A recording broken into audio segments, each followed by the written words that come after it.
بسم اللہ الرحمن الرحیم۔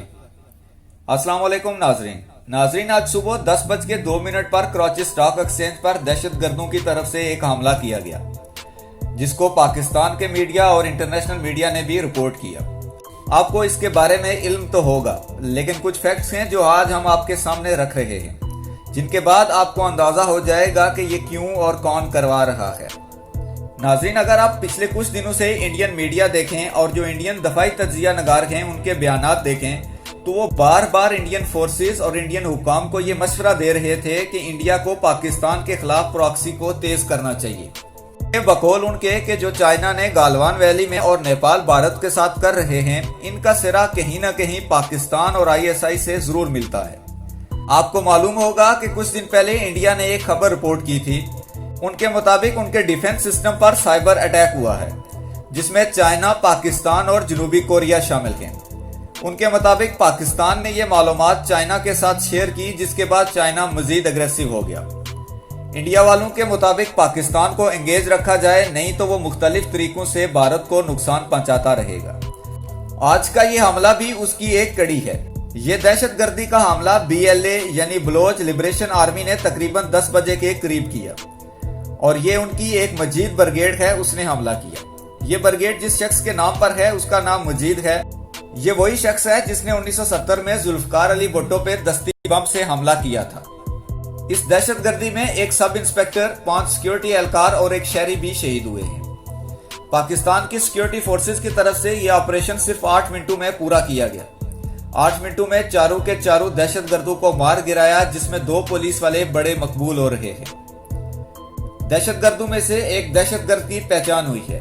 یہ سلیمان نام کا آدمی تھا اور اس کا تعلق بلوچستان کے علاقے کیچ سے تھا۔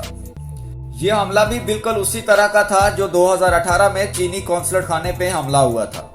جس گاڑی میں دہشت گرد آئے وہ اسی سلیمان نامی شخص کے نام پر تھی۔ DG رینجرز نے میڈیا ٹاک کرتے ہوئے 2 بڑی اہم باتیں کی ہیں جنہیں ہمیں یاد رکھنا چاہیے۔ پہلی بات یہ ہے کہ کسی انٹیلیجنس ایجنسی کے بغیر اس طرح کا حملہ ممکن نہیں تھا، اور دوسری بڑی اور اہم بات یہ ہے کہ جو دہشت گرد آئے تھے ان کے پاس سے جو سامان برآمد ہوا ہے، جو ان کے پاس اسلحہ تھا، وہ یہ بتاتا ہے کہ یہ محض کچھ وقت کے لیے نہیں آئے تھے۔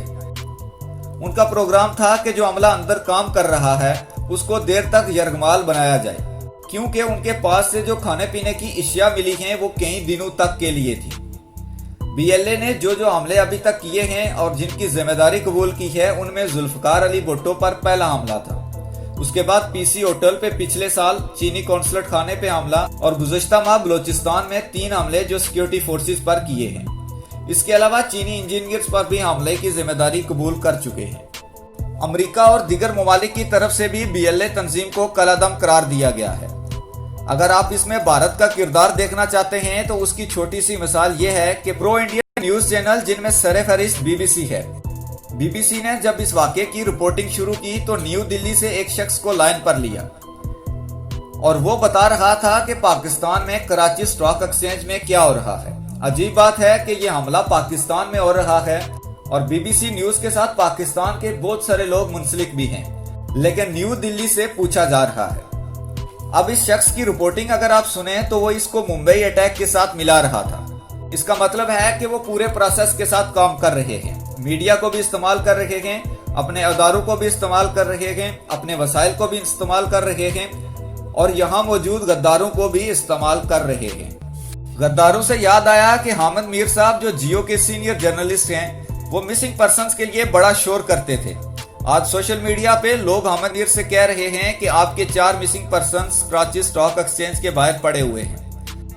حامد میر صاحب نے ایک ٹویٹ میں اس بات کا رخ تبدیل کرنے کی کوشش تو کی، جس میں انہوں نے کہا کہ آج کراچی کی بہادر پولیس نے دشمن کو پیغام دیا ہے کہ اگر ہمارے شہریوں میں گھس کر دہشت گردی کی کوشش کرو گے تو پھر وہی ہوگا جو کچھ دن پہلے تمہارے ساتھ لداخ میں ہوا تھا۔